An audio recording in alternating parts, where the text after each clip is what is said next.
Welcome back in the session of work-life balance. Now see, work-life balance is something very important, which was earlier there in many people's life. But now, because of this pandemic, when things have become virtual, when people are working from their home, this balance is missing. Now, the reason for missing the balance is not that they are being overloaded by the work.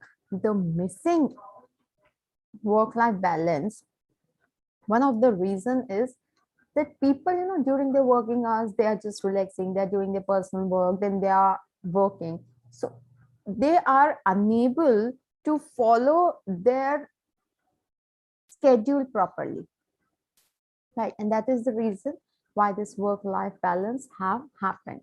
So in last session, we started with a new module of work-life balance.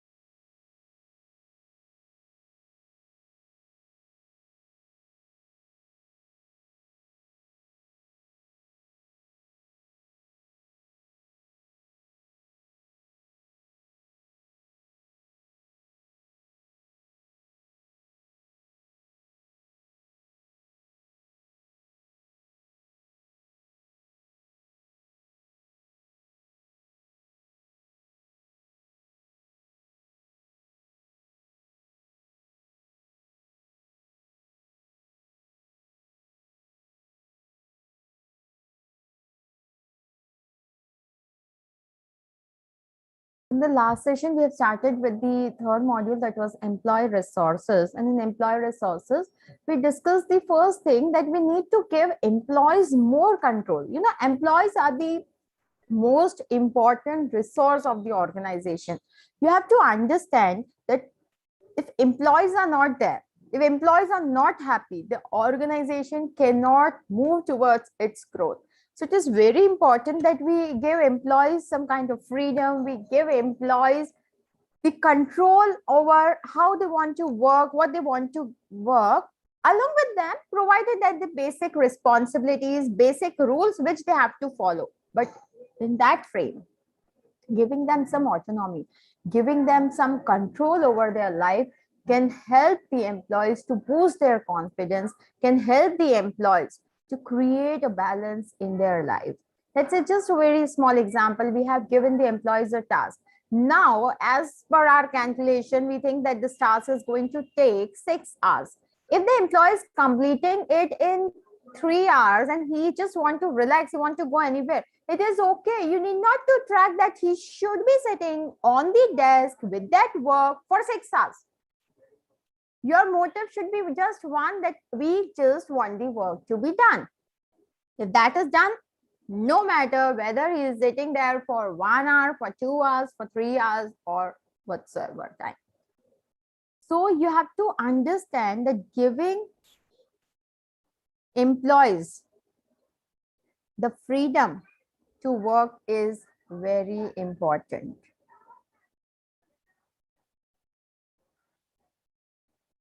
Now, in giving the employees control, we have discussed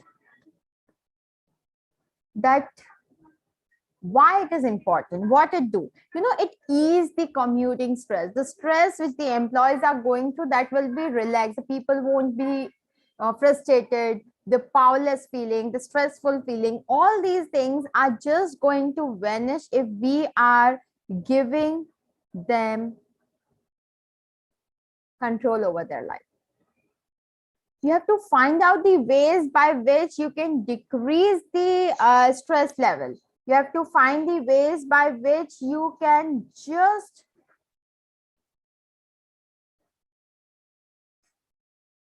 make them feel relaxed. Stop wasting the time. You have to make sure that unnecessary wasting of the time is not coming. You have to reduce that unnecessary chit chat, and you have to promote good health. So these points we already started. The next point which we are going to discuss today is encourage social connection. Now, encouraging the social connection, like before this, encouraging social connection, why this giving control to employees is important. We have discussed 2 points. That was commuting the stress. For reducing the stress, it is important. And second, we discussed was we have to make sure that the unnecessary time wastage is not there. Now, the third reason why giving control to the people is important, why it is going to empower the employees, is encourage social connection. You have to work on this. You have to encourage social connection within the organization. Giving control, you are allowing them to release their stress, but along with that, with them, you have to take a few more steps by which you can make the employee feel relaxed, give them a better environment to work where they can create a balanced life. Interacting with other people gives a boost in mood. Surprisingly, this is even for introverts. We are going through a bad day. Right, things are going bad. We are going through a bad day.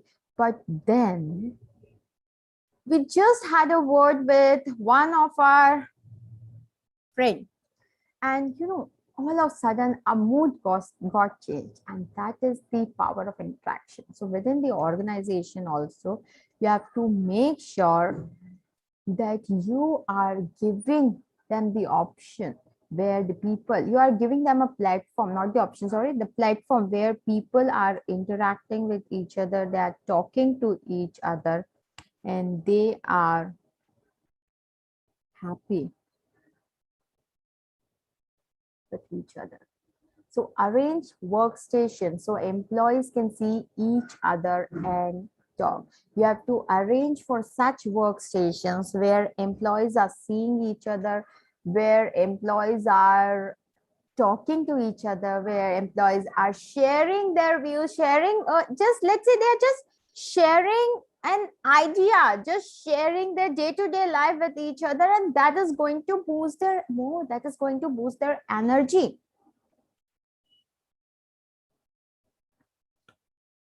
Then encourage out of office socialization such as voluntary programs. There are many voluntary programs.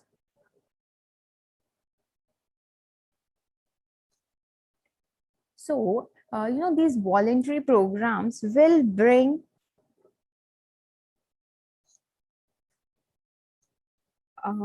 people close to each other.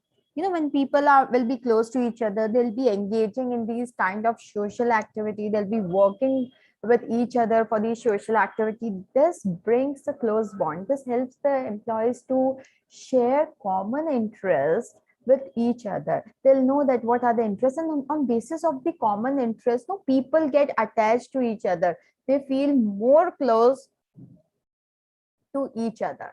So here, community services is again a great way to build a positive reputation, and it is a happiness booster for employees too. We have known that not just for bringing the people together, but when we serve community, when we do something for the society which has given us so many things, we automatically feel good.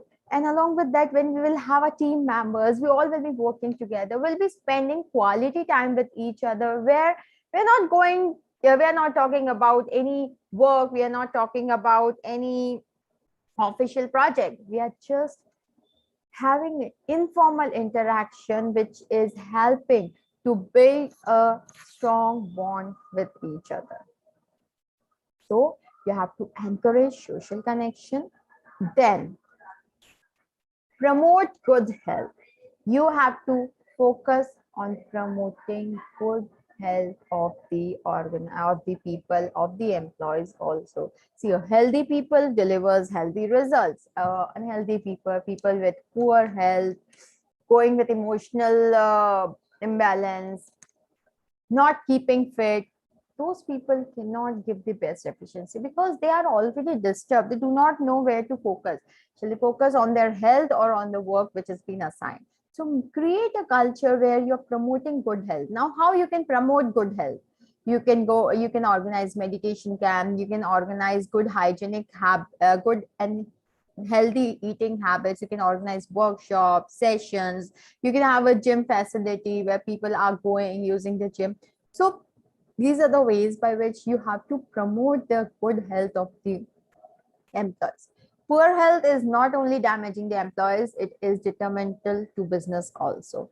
See, employees are working, organization is growing. Employees are not working, organization will not go. So ultimately, the poor health is not the thing which is only damaging the employees. It is also damaging the business. It is also a full stop towards the growth of the business, or a question mark towards the growth of the business if you have employees with poor health. They'll be taking more frequent offs. They'll be uh, they'll be just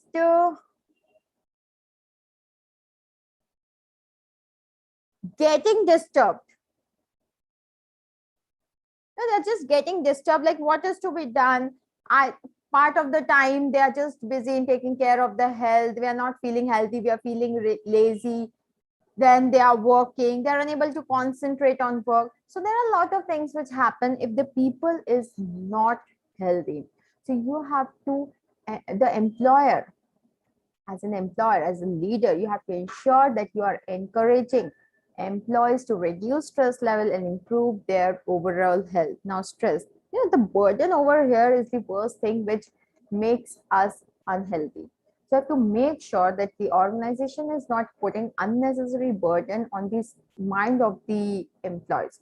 You have to work smartly in such a way that the work is also done and the employees are also not going through a stressful day. Chronic stress has a variety of negative sides to it. The stress is very bad. It leads to lot of health issues, lot of health problems. People cannot make positive change if they do not know what to change, right?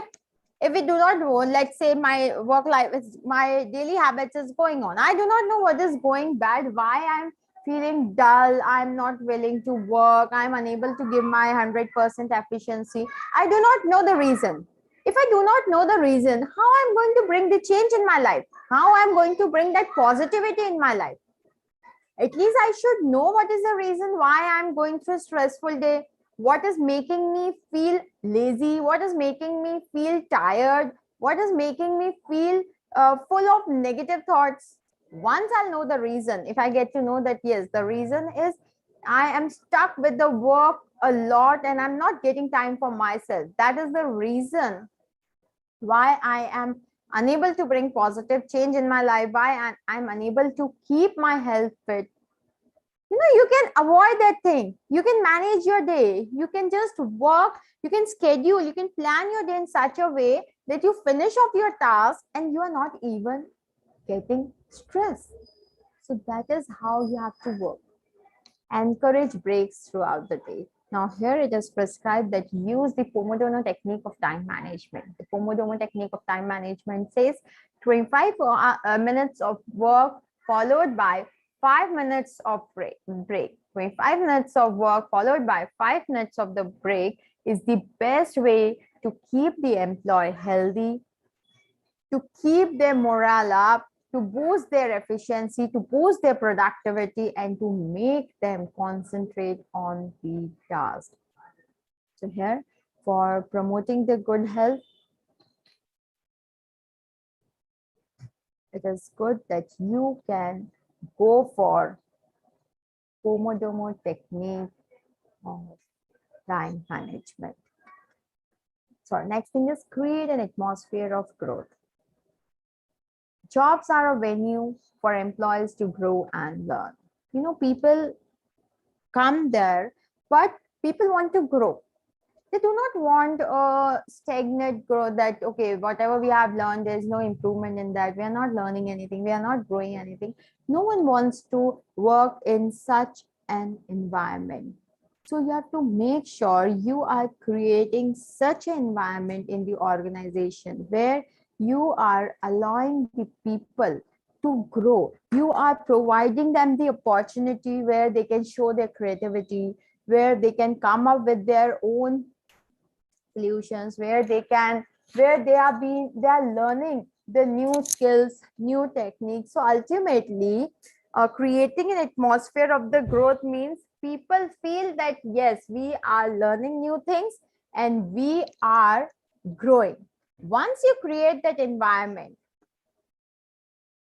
people feel positivity at the workplace. Employees can create atmosphere of growth by providing training, acknowledging benchmark, and celebrating accomplishment. These are few of the ways by which you can make your employer grow and create a positive and healthy environment. Employees should also encourage employees to take risk and learn new skills. When we are setting the goal, what we say, goals should be achievable, yet they should be challenging. So employees should work in such a way, that they are getting the project which is helping them to show their hidden skill, to learn new skills, to gain more knowledge, because ultimately when they will be doing something challenging which they have not done yet, but they have the capability of doing that, it is going to make them grow. It is going to make them learn new things. So when they learn new things, ultimately they are growing. Now, given opportunity to expand their skills and responsibility. So you have to make sure that you are giving them the opportunity where they're expanding their skills and they are getting additional responsibility, helping them to learn new things. Next way of boosting the energy, creating a work-life balance, is break-up routines. Surprises add spark to all areas of life, including the workplace. So small gesture shows employees that you are appreciating their time. Small things, small gestures, small celebration, that always boost the employees. So it is important that small gestures, you just show those gestures which make the employees feel that you are appreciating them, you are valuing their time, you are valuing the effort which they are giving, and you are valuing them for working towards the growth of the organization. So in this, it's okay if once in a month you just spare 2-3 hours and you just have a party, you just have some fun activity with your team members within the organization. So it is important that you have some breakup routines where you are doing something different from whatever you continue doing for the days, for weeks. The keys are breaking up the routine of the work week, promoting socialization, and demonstrating your appreciation. It can be a small fun-filled gathering. It can be just a platform where you are just recognizing the best employees for their work, for their contribution. So you just need to promote socialization. You have to just get away from their daily routine and for a day just doing something which makes them feel good.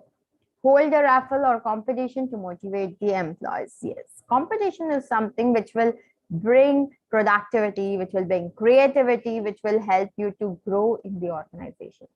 So hold a raffle or the competition to motivate the employees. And for instance, if you occasionally bring in a special treat such as coffee or a baked goods, so these things looks to be very small, that what's there, a small coffee, even if I'm giving a coffee treat, how it is going to create a difference. But believe me, for employees, it creates a lot of difference.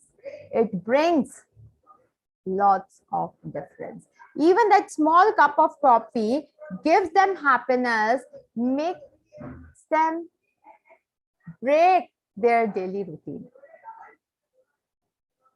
Bringing some goodies and sharing with your team members, again, it is going to break the routine and it is going to bring happiness on their face. It is going to motivate them. It is going to boost their energy, and they'll feel that, yes, As stress is growing, they're not frustrated, they're stress relieved, and they are working easily. So these are a few of the ways which we should practice to create a healthy work-life balance where we are giving employees more control than taking the entire control in our hand. So these are the ways by which you can give them control, by commuting the stress, by having some policies where you are reducing, where you are stopping the wastage of time, you are encouraging the social connections, you are promoting their good health. So here you are giving them the ultimate authority, where they are doing what they want to do, which is going to give them happiness and which is going to create a friendly environment around them. Next is ways to offer more control to employees. Now, if we talk about what are the ways by which we can offer more control to the employees, what do you think? The first way is let employees choose what they want to be an expert in. Let them decide. Don't force them to do something. Let's say there's a training program or there's a workshop organized, but out of 10, 2 people are not interested in that. They are not, they do not want to do that thing. Do not force them to go for that. Do not push them to attend that training program, because see, even if you push them, if forcefully they sit there, they are not going to gain anything from that training program. So let them choose what they want to be expert in. Let them choose their area of expertness. Do not force them to learn certain kind of skills. Do not force them to gain certain kind of knowledge. Do not force them to try this specific task. It's okay if they want to do something different, if they want to do something specific, it is okay. So let them choose their own area in which they want to be expert. The employees look at its need and develop employees to fill them. Being an employee, yes, they are also being an employee. What you do, you just look at the need, like what is the need, and you just want to develop employees to fill that thing. It is not right. Let's say in the organization, a person who is good in making the content, but he is not good in delivering that. He is not a good speaker, but when it comes to making the presentations, when it comes to making the things, they are very good in doing that. Do not force that person that you have to present also. Do not force that person to go with the presentation.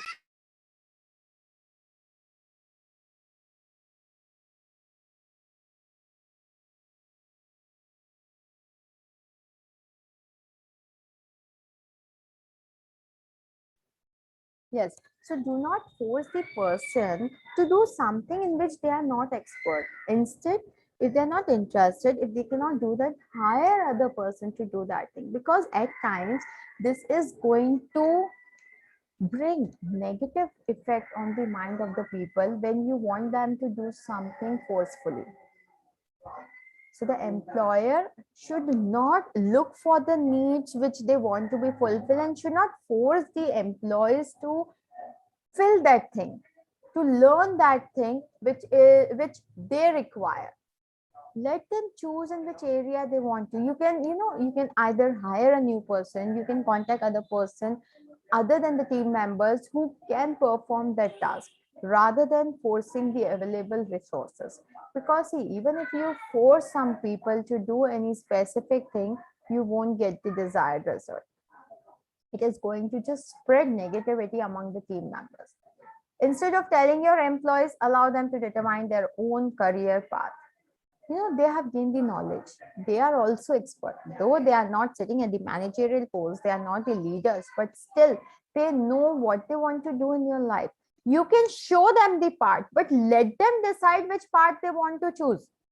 Let's say you have got a very good project and this project can add extra stars to an employee's career, to a person's career. It is okay that you tell them that this is the work you have to do. You can, if you go for this project, you will get recognition, you may get promotion. It's okay to show them the career path, but it is not good to force them to do that thing. So instead of telling your employees what they should do, allow them to determine their own career path.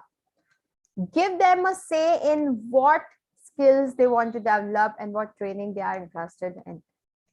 You know, as we talk about motivation and goal, personality, each individual have their own unique personality. Each individual have their own unique goals for which they are working, right?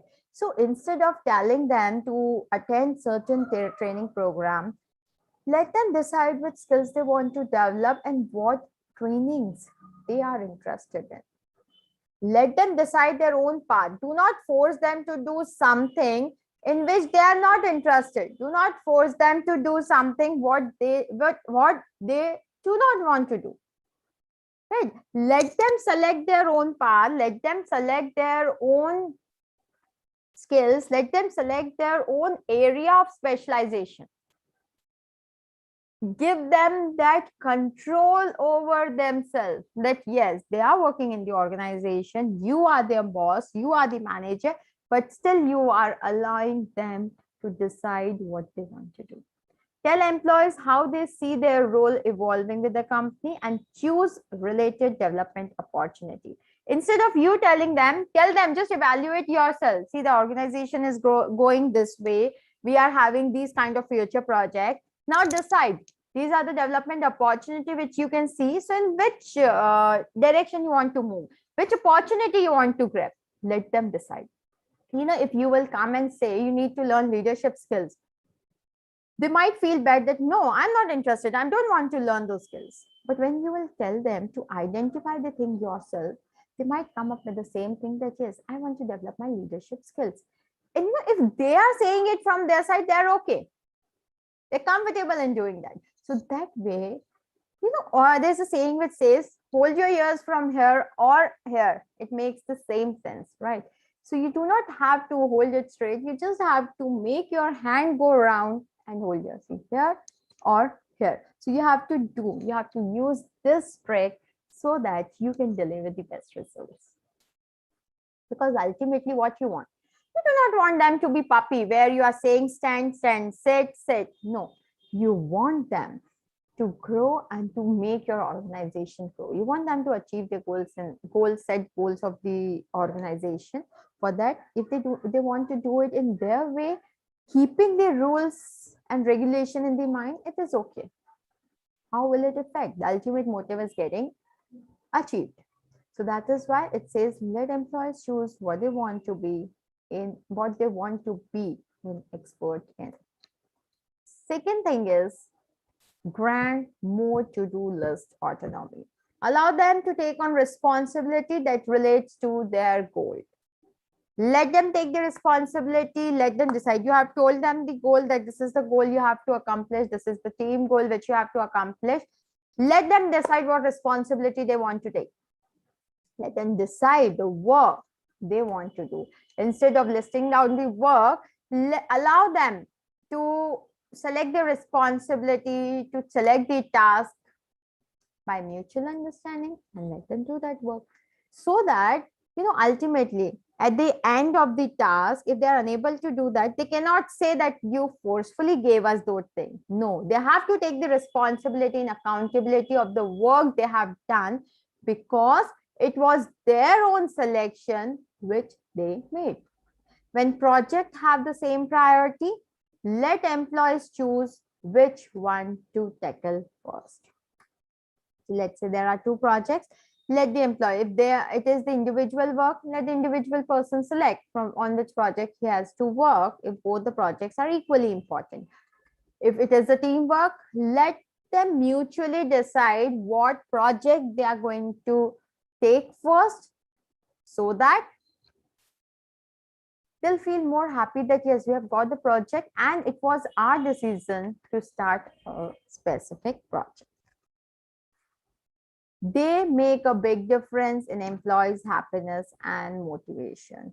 Doing these small things make employees feel happy, make employees feel motivated, because they'll feel that yes, we are responsible for doing everything. We decided this thing, and that uh, happiness of deciding the thing, that happiness of saying, okay, it was our decision, gives them lot of happiness and also boost their energy. So allow them, give them that autonomy if you want your employees to deliver the best result. Along with that, if you want your employees to stay motivated. Being a leader, you have to understand one thing, that is, you have to ensure that people are working within the foundation, they are working within the set rules and regulation of the organization, and along with that, if they are working in their own style, that is fine. You don't need not to do micromanagement, you need not to peek your nose into each and everything they are doing. They have their own unique style of doing the work, and allow them to use their unique style of doing the work. Give employees this autonomy, and this is motivating. You all know that if we see, we all love to work in the organization where we can do the work in our way. They will tell us the work which is to be done, they will give us the deadline, they'll set the basic rules, but how it is to be done, that depends on us, and we feel happy for doing that, because we get the chance to showcase our own talent, we get the chance to showcase our own knowledge, we get the chance to be more creative, and creativity is something which we always want to show. We do not want to do something where all the norms are written and we are just reading and doing. No, no one, no employee like doing the work that way. So when you will give the autonomy, it is going to motivate the employees, and the choice to take on tasks they want to do can improve their satisfaction and their performance. When employees are satisfied, when the performance is increased, there are less chances that employee is going to quit the organization. This satisfaction and performance is one of the way by which you can say that the organization is having a good working environment. A satisfied employee will always deliver the best and the better results, and along with that, a satisfied employee will work with 100% efficiency. The next point says, allow for more flexibility. Now, if you remember, I told you, it is not important that the person is sitting from 9 to 5 and holding the work in hand. What matters is getting the result. If he is able to finish off a task by sitting from 9 to 3, it is okay. You should not be bothered about for those 2 hours, that why he is not working for those 2 hours. It was his capability that he finished off everything with less time and now he's free. You should focus on quality rather than the amount of time he has spent. Your motive, your ultimate aim is to get the work done, not to see that the employee is sitting from 9 to 6 in front of the screen. Just think, will you like if the employee is sitting from 9 to 6 at one place, and at the end of the day, you see that no results are being delivered? They have not got any kind of results. Do you think it is going to be good? You'll be happy working that way? You'll be happy with that employee? No, you won't be happy. So, give employee the flexibility to work. Along with that, give the employee the flexibility to choose how they want to work and when they want to work. Employee want a less formal work environment that allows them to work. They do not want formal, like, okay, exactly at 9 the person should be on desk and exactly at 6 he should leave, or maybe after that. No. They want some flexibility in the working environment, that if they are getting up in between, that is okay. If they are finishing of the task early and for a day in a week, they are going home early, that is okay. Consider that, accept that. There is not a big deal. The only focus is you are getting the work. So give them some flexibility, a kind of formal and informal mixture of formal and informal work environment. Focus less on when employees work and what they get done. Your focus should not be on the time he is spending in the office. Your focus should be on the work he is doing. Give them control of their schedule and environment to make work more productive and enjoyable. Let them make their own schedule. Let them work as per their flexibility. But yes, in flexibility doesn't mean that if there is an important meeting, they can skip that. No. If there are no meeting, they just have to finish off the task individually. There is no dependency on their task. It is okay if they want to do it at later hours. If they're doing it right now, give them that flexibility. Allow them to create their own schedule of the work and work accordingly. There are few more yes, okay, sorry, yeah. So the last point is give employees a voice. Employees are used to bring reviewed and evaluated. Instead of traditional manager-led formal review, give employees some control back. Make reviews a two-way conversation and forget that yearly review and adopt ongoing feedback process that both leaders and employees contribute to. Do not focus on that we will be having the review once in a year. No, forget that old approach. Have regular reviews, and here reviews and feedback doesn't mean that you are only speaking. No, allow other person, allow the employees to present his way. Make it a two-way conversation rather than one-way feedback. Let the employees raise their voice. Let the employees speak up. Let the employees present their ideas, because it is very important. If you give voice to the employees, you will get a lot of creative ideas and people will be satisfied with an open culture, the open communication which you follow in the organization. Now with this, we have finished off with the ways by which you can offer more control to the employees. Now in the next session, we will be discussing about effective ways to keep employees happy and productive. What are the ways by which you can keep your employees happy, you can keep your employees productive? So all these things comes under employee empowerment. You are empowering your employees. You are using your employees as an important resource for the organization. So with this, we have come to the end of today's session. We will have the next session in 20 minutes, that is at 10:40. That is MS Office Advanced. We'll be starting with the Excel. Thank you. Bye-bye.